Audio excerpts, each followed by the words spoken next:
गांव की कच्ची झोपड़ी, बाहर ओस और धुंध, लकड़ी का छोटा चूल्हा जल रहा है। गीता धीरे से कांपते हुए, रामू, ये ठंड तो जान ले लेगी। चूल्हे में लकड़ी भी खत्म हो गई है और हमारे पास तो एक भी रजाई नहीं बची, बस यही फटी चादर। भगवान जाने आज की रात कैसे कटेगी। गीता, तू चिंकी को अपनी गोद में ले ले, मेरी जैकेट उसे ओढ़ा दे। बच्चे को ठंड लग गई तो बुखार उतरना मुश्किल होगा। मैं तो सर्दी झेल लूंगा, पर मेरी बेटी को कुछ हुआ ना तो मैं खुद को कभी माफ नहीं कर पाऊंगा। रामू अपनी फटी जैकेट चिंकी को ओढ़ा देता है और खुद ठंडी हवा में कांपता है।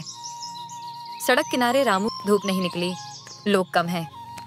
रामू धीरे धीरे जूते सीते हुए, आज 3 दिन हो गए, कोई जूता ठीक कराने नहीं आया, न रोटी न आग, लेकिन मैं हार नहीं मानूंगा, मेहनत करूंगा, किसी दिन तो किस्मत भी पसीज जाएगी। तभी श्याम सेठ वहां आता है, ऊनी कोट और मफलर में लिपटा हुआ श्याम सेठ। ओ रामू, अबे ठंड में कौन जूता सिलवाने आता है? चल मेरे गोदाम में आ जा, मेरे लिए काम कर, दिन के 20 रुपये दूंगा, पर रहना वहीं पड़ेगा। रामू थोड़ा रुककर शांत स्वर में, सेठ जी, मैं आपकी गुलामी नहीं कर सकता, कम सही, पर ईमान की कमाई मुझे प्यारी है। इंसान जब अपनी मेहनत छोड़ देता है ना, तो फिर बस जिंदा रहता है, जीता नहीं। श्याम सेठ नाक सिकोड़ता है और चला जाता है। घर के अंदर गीता चिंकी को गोद में लिए बैठी है। गीता धीरे से, रामू, चिंकी को भूख लगी है, सुबह से कुछ नहीं खाया इसने, तेरे लिए भी रोटी नहीं बनाई, आटा खत्म हो गया। रामू आंखों में आंसू लिए, गीता, मैं हार मानने वालों में से नहीं हूं, मैं कुछ करूंगा, किसी के यहाँ लकड़ी काट दूंगा, कुछ काम कर लूंगा। तू बस चिंकी को हिम्मत दे, उसे मुस्कुराने दे। मुझे उसकी हंसी दुनिया की सबसे बड़ी दौलत लगती है। वह धीरे से चिंकी के माथे को चूमता है और बाहर चला जाता है।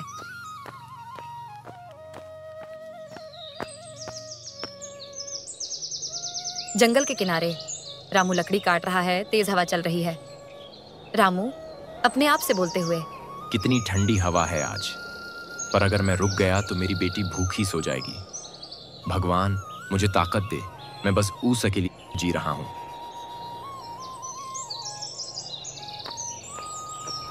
रामू के हाथ कांप रहे हैं, पैर जम गए हैं, पर वह लकड़ी उठाता रहता है। तभी एक बुढ़िया रास्ते में गिर जाती है। रामू दौड़कर उसके पास पहुंचता है। माई उठिए, यहाँ मत बैठिए, ठंड में बैठने से मौत हो जाएगी। मेरे पास ज्यादा नहीं है, पर ये चादर ले लीजिए। बुढ़िया कमजोर आवाज में, बेटा तू खुद कांप रहा है, फिर भी मुझे चादर दे रहा है। रामू नर्म हंसी के साथ, माई, अगर मेरी चादर से किसी की जान बच जाए तो समझो मैंने खुद को गर्म कर लिया।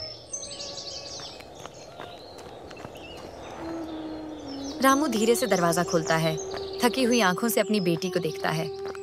रामू धीरे से आंसू भरी आवाज में, देख बेटा, आज तेरे लिए लकड़ी ले आया हूं, कल तेरी माँ तेरे लिए रोटी बनाएगी, बस आज की रात निकल जाए। वह चूल्हा जलाता है, पर खुद बाहर ठंड में सो जाता है ताकि अंदर गर्मी बनी रहे। सुबह तक उसकी सांसें ठंडी पड़ चुकी होती हैं।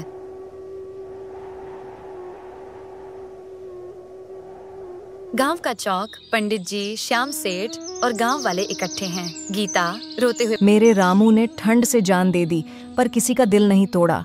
उसने आखिरी सांस तक मेहनत की, पर हाथ फैलाना नहीं सीखा। पंडित जी गंभीर स्वर में, ये मौत नहीं, ये समाज की शर्म है। जब तक हमारे गांव में कोई भूखा या नंगा सोएगा, हम सब रामू के कातिल कहलाएंगे। श्याम सेठ सिर झुकाकर चला जाता है और गांव वाले मिलकर गरीबों के लिए कपड़े और खाना बांटने का संकल्प लेते हैं। कभी कभी ठंड कपड़ों से नहीं, दिलों की बेरुखी से लगती है। रामू चला गया, पर इंसानियत की लौ जला गया। याद रखो, ठंड का असली कहर मौसम नहीं, इंसान की बेपरवाही होती है। गरीबी सजा नहीं, पर दूसरों की बेरुखी जरूर एक जुर्म है। चलो किसी के लिए चादर बने, ठंड नहीं गर्मी बांटें।